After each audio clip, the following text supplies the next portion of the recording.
నువ్వు నేను క్రైస్తవుడుగా పిలువబడే ఆయన రక్తమందు శుద్ధీకరింపబడిన ప్రతి ఒక్కడు చేసే పని ఏమిటంటే గొర్రె పిల్లను ఆరాధిస్తాం, గొర్రె పిల్లను నమస్కరిస్తాం, గొర్రె పిల్లకు మ్రొక్కుతాం, గొర్రె పిల్లకు స్తోత్రమని చెబుతాం. అంతటా పరలోకమందును భూలోకమందును భూమి క్రిందను సముద్రములోను ఉన్న ప్రతి సృష్టము. సృష్టం అంటే ఏంటమ్మా? సృష్టి. ఇప్పుడు ఈ గొర్రెపిల్ల సృష్టిలో భాగమా, సృష్టించిన వాడిలో భాగమా? సృష్టించిన వాడు కనుకనే ఆయన తప్ప మిగిలిందంతా సృష్టమని దేవుని వాక్యం చెప్తోంది. తెలుగు బైబిల్ బాగా చదివితే కూడా ఈ ఏబిసిడీలు అర్థమవుతాయి. ఏమని? ప్రతి సృష్టము అనగా వాటిలోనున్న సర్వము. ఏంటివి? సింహాసనాసీనుడై ఉన్న వానికిని గొర్రె పిల్లకును, సింహాసనాసీనుడై నవానికిని గొర్రె పిల్లకును. సింహాసనంతో పాటు ఎవరిని చెప్తున్నాడు? గొర్రె పిల్లని చెప్తున్నాడు. 22వ అధ్యాయంలో సింహాసనాసీనుడై ఉన్నాడు. 5వ అధ్యాయంలో సింహాసనాసీనుడైన వాడికిని గొర్రె పిల్లకును ఏం జరుగుతుందంట? స్తోత్రమును ఘనతయు మహిమయు ప్రభావము యుగ యుగములకు కలుగునుగాక అని చెప్పుట వింటిని. ఆ 4 జీవులను ఆమేన్ అని చెప్పగా ఆ పెద్దలు సాగిలపడి నమస్కారము చేసిరి.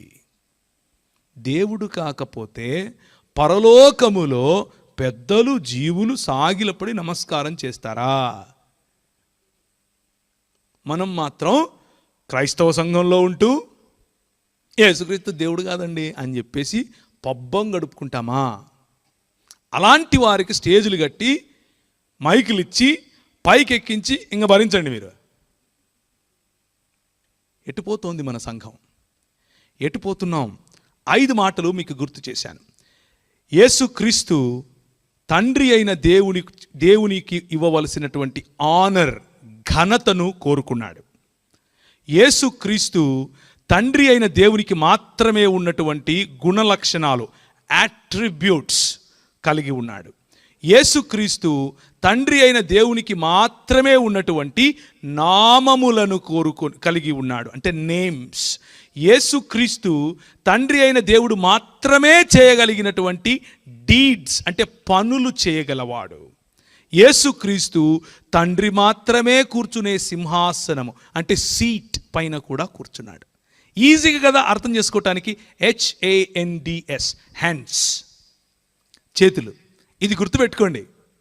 యేసుక్రీస్తు దేవుడు కాదనంటే చేతులు చూపించండి. ఏం చూపించాలి?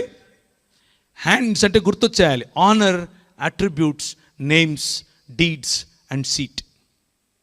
ఈ 5 మాటలతో మన ప్రభు అయిన యేసు దేవుడు అన్న విషయాన్ని పూర్ణ హృదయముతోను, పూర్ణాత్మతోను, పూర్ణ శక్తితోను మన దేవుడైనటువంటి యెహోవాను, మన దేవుడైనటువంటి యేసు క్రీస్తును మనము ఆరాధించబద్దులమై ఉన్నాం. సంఖ్యాకాండము 21వ అధ్యాయం.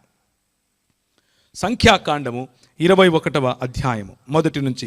ఇశ్రాయేలీయుల అతారీయుల మార్గమున వచ్చుచున్నారని దక్షిణ దిక్కుకు నివసించిన కనానీయుడైన ఆరాదు రాజు విని అతడు ఇశ్రాయేలీయులతో, ఇశ్రాయేలీయుల యొక్క యెహోవాను మొక్కుకొని, నీవు మా చేతికి ఈ జనమును బొత్తిగా అప్పగించిన ఎడల మేము వారి పట్టణములను నీ పేరట నిర్మూలము చేసేదను. యెహోవా ఇశ్రాయేలీయుల మాటను ఆలకించి ఆ కనానీయులను అప్పగింపగా ఇశ్రాయేలీయులు వారిని వారి పట్టణములను నిర్మూలము చేసిరి. అందువలన ఆ చోటికి హోర్మా అని పేరు పెట్టబడెను. అలా ముందుకెళ్తే ఏముంది అనంటే, మోషే ప్రజల కొరకు ప్రార్థన చేయగా 7వ వచనం, కాబట్టి ప్రజలు మోషే యొద్దకు వచ్చి, మేము యెహోవాకును నీకును విరోధముగా మాటలాడి పాపము చేసితిమి. యెహోవా మా మధ్య నుండి ఈ సర్పములను తొలగించినట్లు ఆయనను వేడుకొనమనిరి. మోషే ప్రజల కొరకు ప్రార్థన చేయగా, యెహోవా నీవు తాపకరమైన సర్పము వంటి ప్రతిమ చేయించి స్తంభము మీద పెట్టుము, అప్పుడు కరవబడిన ప్రతివాడును దాని వైపు చూచి బ్రతుకునని మోషేకి సెలవిచ్చను. ఏమైందంటే, ఇక్కడ ఇశ్రాయేలీలు వస్తున్నారు, వీళ్ళకి సనుగుడు కార్యక్రమాలు, గొడుగుడు కార్యక్రమాలు ఎక్కువైపోయాయి. దేవుని యొక్క వర్చస్సు, దేవునికి ఉన్నటువంటి క్యారెక్టర్, దేవునితో సంబంధం మర్చిపోయి వీళ్ళు దేవుడిచ్చేటటువంటి ఈవుల వైపు, దేవుడిచ్చేటటువంటి తావిలాల వైపు, దేవుని పేరు పెట్టుకొని అమ్మేటటువంటి నూనె బుడ్లు, నీళ్ల బుడ్లు, మన్ను, మశానం వైపుకు వీళ్ళకు ఎక్కువ మనసు పడింది. ప్రభువు ఆయన కృపను కొద్దిసేపు తప్పించాడు. స్థాపకరమైనటువంటి సర్పములు వచ్చి కాటు వేయడం మొదలుపెట్టాయి.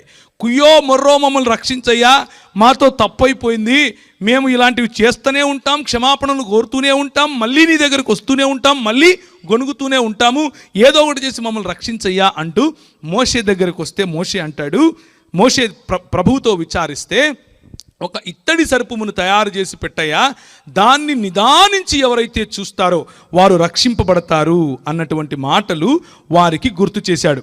అలా మోషే చేశాడు. అలా చేసిన దాన్ని ఏం చేశారో ఇశ్రాయేలీయులు చూడండి. 2వ రాజుల గ్రంథం 18వ అధ్యాయం. 2వ రాజుల గ్రంథము 18వ అధ్యాయం 2వ